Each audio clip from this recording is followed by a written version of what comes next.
గతంలో సాక్షి పత్రికకు సంబంధించి ఉద్యోగులకు ఆంధ్రప్రదేశ్ శాసనసభ అయితే నోటీసులు జారీ చేసింది. ప్రివిలేజ్ కమిటీ అయితే వారికి నోటీసులు ఇవ్వడం జరిగింది. దాని మీద సాక్షి ఉద్యోగులు ఎడిటర్ కావచ్చు, చీఫ్ రిపోర్టర్ కావచ్చు, హైకోర్టును ఆశ్రయించారు. దీనిలో హైకోర్టులో వారికి అతిపెద్ద ఎదురు దెబ్బ తగిలిందని చెప్పొచ్చు.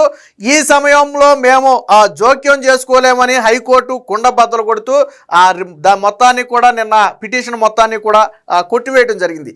ఏంటి అసలు కథ ఏంటంటే ఈ ఏడాది అసెంబ్లీ సమావేశాలకు ముందు ఫిబ్రవరి 22-23 తారీఖుల్లో అనుకుంటా అసెంబ్లీ సమావేశాలకు సంబంధించి శిక్షణా తరగతులు జరగాలి. అయితే అది అనివార్య కారణం వల్ల శిక్షణా తరగతులు వాయిదా పడింది. వాయిదా పడినప్పుడు సాక్షిలో ఒక కథనం వచ్చింది. వాస్తవానికి అసలు ఆ కథనం రాయాల్సిన అవసరమే లేదు. ఏమని కథనం వచ్చిందంటే కోట్లు ఖర్చు శిక్షణ తుస్సు అని ఒక కథనం వచ్చింది. అంటే ఎప్పుడైతే ఇది వాయిదా పడిందో దానికోసం కోట్ల రూపాయలు వృధాగా పోయిందనే విధంగా, ఒక రకంగా శాసనసభ డబ్బులను వృధా చేస్తుందనే అర్థం వచ్చే విధంగా ఒక కథనాన్ని ప్రచురించింది. దీని మీద ఒక టీడీపీ ఎమ్మెల్యే స్పీకర్కు ఫిర్యాదు చేస్తే స్పీకర్ దాన్ని పరిశీలించి ప్రివిలేజ్ కమిటీకి పంపితే ప్రివిలేజ్ కమిటీ దాన్ని పరిశీలించి ఎవరైతే ఆ కథనాన్ని ప్రచురించారో వారందరికీ కూడా నోటీసులు అయితే జారీ చేసింది. ఈ నోటీసులను సవాల్ చేస్తూ వాటిని కొట్టివేయాలి, అది ఏ విధంగానూ శాసనసభకు భంగం కలిగే విధంగా మేము కథనం రాయలేదని చెప్పి హైకోర్టుకు వెళితే హైకోర్టు దాన్ని కొట్టివేయటానికి ఇప్పుడు నిరాకరించడంతో పాటు ఇంకో మాట కూడా చెప్పింది. వాస్తవం మీరు అపరిపక్వ దశలో వచ్చారు, అంటే టైంలో వచ్చారు. ఇటువంటి టైంలో మేము ఈ విషయంలో జోక్యం చేసుకోలేము. ఆల్రెడీ గత సుప్రీంకోర్టు తీర్పులు కూడా దీనికి అనుగుణంగా ఉన్నాయి కాబట్టి మేము ఈ సమయంలో జోక్యం చేసుకోలేము. దీని అన్ని దశలు దాటుకుని మీరు రావాల్సి ఉంటుంది. ఇదంతా కూడా పూర్తిగా ప్రివిలేజ్ కమిటీ అండర్లోనే వివిధ దశల్లో జరుగుతుంది. వాళ్ళు అంటే వాస్తవానికి ఏదైతే భంగం కలిగించారని చెప్తున్నారో దానికి ఆధారాలు కూడా వాళ్ళు చూపించాలంటే ఏ రకంగా భంగం కలిగిందని, అంటే ఆ కథనంలో ఏం రాశారనేది పూర్తిగా చదివితేనే కానీ వాస్తవంగా ఏం జరిగింది అనేది మనకు కూడా అర్థం కాదు. ఈ విధంగా కోర్టు తీర్పునివ్వడంతో ఇప్పుడు ఎవరైతే ఆ కోర్టుకు వెళ్ళారో వాళ్ళ గొంతులో పచ్చిమిరకాయ పడినట్టయింది. సరే, రాయించింది ఎవరైనా పక్కన పెడితే రాసింది వాళ్లే, ప్రచురించింది వాళ్లే, సభా హక్కులకు భంగం కలిగే విధంగా మాట్లాడింది వాళ్లే. తర్వాత కోర్టుకి వెళ్ళిపోయి మేమేం అనలేదు, అసలు మేము ఏ ఎమ్మెల్యేని కించపరచలేదు, శాసనసభను మేము కించపరచలేదు, మా మీద అన్యాయంగా మాకు నోటీసులు జారీ చేశారని చెప్పి కోర్టుకి వెళ్తే కోర్టు ఈ సమయంలో మేము జోక్యం చేసుకోలేము, మీరు ఖచ్చితంగా ఆ ప్రివిలేజ్ కమిటీ విచారణను ఎదుర్కోవాల్సిందేనని చెప్పి కుండబద్దలు కొట్టినట్టుగా చెప్పడంతో ఇప్పుడు వైసీపీకి షాక్ అనమాట. ఆల్రెడీ ఇదే సాక్షి పత్రిక మీద నారా లోకేష్ వేసినటువంటి దావా నడుస్తుంది. చిన్నబాబు చిరుతిండ్లు అని చెప్పి అప్పట్లో ఒక ఆర్టికల్ రాశారు, మీకు గుర్తుందో లేదో. వాస్తవానికి విషయం ఏంటంటే సాక్షి రాసే ప్రతిదీ పచ్చి అబద్ధం అనటానికి ఈ చిన్నబాబు చిరుతిళ్ళు అనే కథనమే ఒక ఉదాహరణ. ఆ రోజు ఎవరైతే ఆ కథనాన్ని రాశారో, ఫేక్ కథనాన్ని, అప్పుడు అధికారంలో ఉంది వైసీపీ కాబట్టి వాళ్ళని అడిగేవాళ్ళు లేడు కదా, ఆ కథనాన్ని రాశారు. అందులో కొన్ని డేట్లు ప్రచురించారు. పలానా డేట్లో నారా లోకేష్ పలానా ఎయిర్పోర్ట్లో ఇంత తిన్నాడు, ఇంత ఖర్చు పెట్టాడు అని చెప్పి కొన్ని డేట్లు రాశారు. అక్కడే దొరికిపోయారు వాళ్ళు. ఆ డేట్లో నారా లోకేష్ అసలు ఇండియాలోనే లేడు. ఎక్కడ దొరికిపోయారంటే ఆ డేట్స్లో నారా లోకేష్ అసలు ఇండియాలోనే లేడు. అందులో కొన్ని డేట్స్లో నారా లోకేష్ విదేశాల్లో ఉన్నాడు. ఆ డేట్స్లో కూడా నారా లోకేష్ ఆంధ్రాలోనే ఉన్నాడు. ఎయిర్పోర్టులో, గన్నవరం ఎయిర్పోర్టు లేకపోతే వైజాగ్ ఎయిర్పోర్టు, ఇంకో ఎయిర్పోర్టులో ఉన్నాడు, ఎయిర్పోర్టులో తిన్నాడని చెప్పి కథనం రాశారు. అంటే వీళ్ళు కనీసం ఆలోచించాల, మనల్ని ఆవిడేం చేస్తాడులే అనుకున్నారు. కానీ నారా లోకేష్ దీని మీద వివరణ అడిగితే అటు నుంచి స్పందించాల, నోటీసులు ఇస్తే సాక్షి స్పందించకపోతే నారా లోకేష్ పరువు నష్టం దావా వేశాడు. స్టిల్ ఆల్రెడీ ప్రతిపక్షంలో ఉండగానే నారా లోకేష్ 2 సార్లు 3 సార్లు అటెండ్ అయ్యాడు కోర్టుకి. అధికారంలోకి వచ్చిన తర్వాత కూడా ఒకసారి వైజాగ్ కోర్టుకి అటెండ్ అయ్యాడు. ఇది నడుస్తుంది. ఖచ్చితంగా సాక్షి అయితే పరువు నష్టం దావాని ఎదుర్కోవాలి. పరువు నష్టం కింద నారా లోకేష్కి చెల్లించాల్సి ఉంటుంది. అలాగే ఇప్పుడు కూడా ఇది, అంటే సాక్షికి ఇది అలవాటు. ఎందుకు నేను ఈ కథనం చెప్తున్నానంటే ఇలాంటి రాతలు రాయటం సాక్షికి అలవాటు బాగా. న్యాయ వ్యవస్థను కించపరుస్తూ ఇండైరెక్ట్గా రాతలు రాసిన చరిత్ర సాక్షిది. న్యాయ వ్యవస్థను తిడుతూ పోస్టులు పెట్టిన వారిని కాపాడుకుంటూ వచ్చినటువంటి పరిస్థితి వైసీపీ పార్టీది. గతంలో హైకోర్టు న్యాయ వ్యవస్థ మీద దూషణలు చేసిన వారిని అరెస్ట్ చేయమంటే జగన్మోహన్ రెడ్డి ప్రభుత్వం అరెస్ట్ చేయలే. హైకోర్టుకు మండి సిబిఐకి ఇస్తే అందరినీ తీసుకెళ్లి బొక్కలే వేశారు. తర్వాత జగన్మోహన్ రెడ్డి మళ్ళీ లాయర్లు పెట్టి వాళ్ళందరినీ ఇడిపించుకొచ్చుకున్నాడు, అది వేరే విషయం. ఫస్ట్ కోర్టుకి ఏం చెప్పాడు తెలిసే జగన్మోహన్ రెడ్డి అప్పట్లో, ఆ పోస్టులు పెట్టిన వాళ్ళకి మాకు సంబంధం లేదని చెప్పాడు. నీకు సంబంధం లేకపోతే నువ్వు వాళ్ళని లాయర్లు పెట్టి ఎందుకు తీసుకొచ్చావు నువ్వు?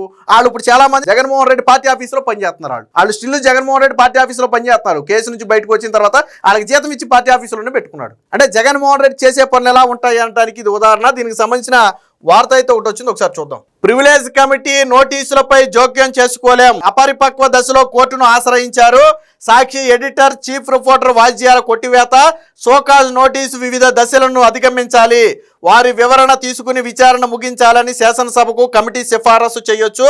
వారు చూపే ఆధారాలను బట్టి విచారణ ముగించే ఆ స్వతంత్రత ఆ సభకైతే ఉంటుంది. కమిటీ నిర్ణయంపై న్యాయ సమీక్ష కూడా జరపవచ్చు అని చెప్పి చెప్పడం జరిగింది. ఒకవేళ రేపొద్దున ఫైనల్గా శాసనసభ ఏదైనా ఒక డెసిషన్ తీసుకుని వాళ్ళ మీద ఏదైనా చర్యలకు సిఫారసు చేస్తే అది మీకు వ్యతిరేకంగా ఉందని మీరు భావిస్తే అప్పుడు న్యాయ సమీక్ష కోరవచ్చు. బట్ ఇప్పుడున్నటువంటి పరిస్థితుల్లో అటు ఇటు అపరిపక్వ దశ అంటే అటు ఇటు గాంధీ దశలో వచ్చారు. సో అంటే వాస్తవానికి అది ఇంకా స్టార్టింగ్ స్టేజ్లోనే ఉంది. వాళ్ళు కేవలం నోటీసులు మాత్రమే ఇచ్చారు, దాని మీద ఇంకే వివరణ కూడా తీసుకోవాలి కనీసం.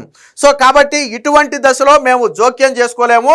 పైగా ప్రివిలేజ్ కమిటీ ఇచ్చే సిఫారసు మేరకు ఏ నిర్ణయం తీసుకోవాలనేది అది శాసనసభకు స్వతంత్రంగా ఉంది. శాసనసభ విషయాల్లో న్యాయస్థానాలు కూడా అంత ఈజీగా జోక్యం చేసుకోలేవు. ఎన్నికల్లో కానివ్వండి, ఆ శాసనసభ వ్యవహారాల్లో కానివ్వండి, పార్లమెంట్ వ్యవహారాల్లో కానివ్వండి, ఆ న్యాయ వ్యవస్థలో పరిమితంగానే జోక్యం చేసుకుంటాయి. సో ఇక్కడ కూడా ఆ కోర్టు చెప్పింది కూడా అదే చెప్పింది. దీనికి సంబంధించిన ఫుల్ వార్త ఒకసారి ఉంది, చూద్దాం. అసెంబ్లీ ప్రివిలేజ్ కమిటీ తమకు ఇచ్చిన సోకాజ్ నోటీసులను సవాల్ చేస్తూ సాక్షి దినపత్రిక editor Dhananjaya Reddy, chief reporter Phanikumar దాఖలు చేసిన వాద్యాలను హైకోర్టు కొట్టివేసింది.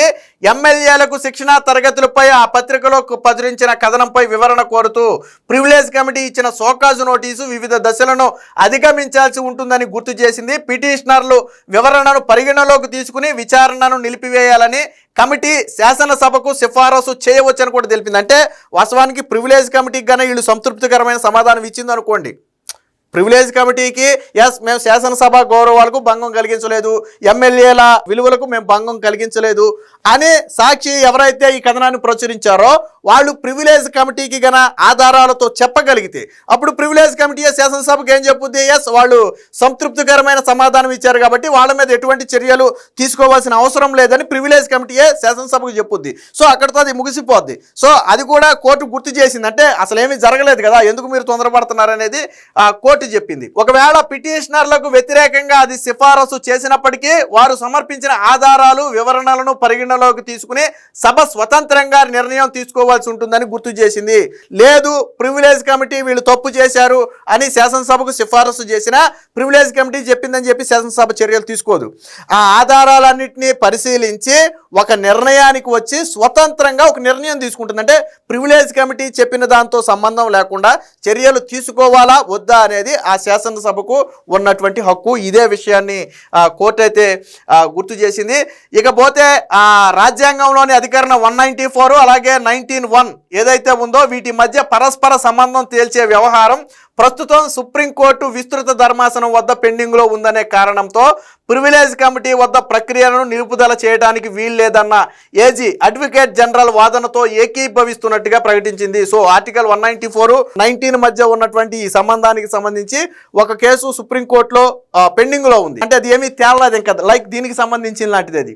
సో కాబట్టి ఈ సమయంలో ప్రివిలేజ్ కమిటీ ఇచ్చిన నోటీసులను సస్పెండ్ చేయడం కుదరదని చెప్పి అడ్వకేట్ జనరల్ ఎవరైతే దమ్మలపాటి వాదించాడో ఆ వాదనతో కూడా మేము ఏకీభవిస్తున్నామని చెప్పి కోర్టు అయితే చెప్పడం జరిగింది. అసలు ఏం జరిగిందంటే అసెంబ్లీ బడ్జెట్ సమావేశాలకు ముందు ఈ ఏడాది ఫిబ్రవరి 22, 23 తేదీలలో ఎమ్మెల్యేలకు శిక్షణా తరగతులు నిర్వహించేందుకు ఏర్పాట్లు చేశారు. అయితే అవి వాయిదా పడటంతో కోట్ల రూపాయలు వృధా చేశారని పేర్కొంటూ కోట్లు ఖర్చు శిక్షణ తుస్సు అనే శీర్షికతో సాక్షి పత్రిక కథనాన్ని ప్రచురించింది. ఈ కథనం ప్రజలను తప్పుదోవ పట్టించేలా ఉందని, ప్రచురణ వెనక దురుద్దేశం ఉందంటూ టీడీపీ ఎమ్మెల్యే జయసూర్య ఫిబ్రవరి 25న స్పీకర్కు ఫిర్యాదు చేస్తే ఈ వ్యవహారాన్ని స్పీకర్ ప్రివిలేజ్ కమిటీకి నివేదించారు.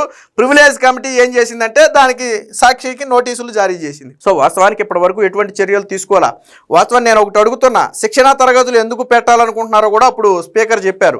చాలామంది కొత్త వాళ్ళు వచ్చారు. సో వాళ్ళకి సభా సాంప్రదాయాలు కానీ రూల్స్ కానీ అసెంబ్లీలో ఎలా మెలగాలి, ఏం మాట్లాడాలి, ఏం మాట్లాడకూడదు అనే విషయాల మీద అవగాహన ఉండదు చాలామంది కొత్త ఎమ్మెల్యేలకు. సో వారందరికీ 2 రోజులు శిక్షణా తరగతులు పెట్టి అసెంబ్లీ నియమ నిబంధనలు ఏ విధంగా ఉంటాయి, ఏ విధంగా ప్రవర్తించాలి అనే విషయాలు చెప్పడం కోసం పెట్టినటువంటి శిక్షణా తరగతులు అవి. ఆ శిక్షణా తరగతులను దురుద్దేశంతో కోట్లు ఖర్చు శిక్షణ తుస్సు. అంటే ఇక్కడ దీని మీనింగ్ ఏంటి? నాకు అర్థమైంది ఏంటంటే కోట్లు ఖర్చు శిక్షణ తుస్సు అంటే కోట్లు అంటే ఎవరి డబ్బు? అది ప్రజల సొమ్మే.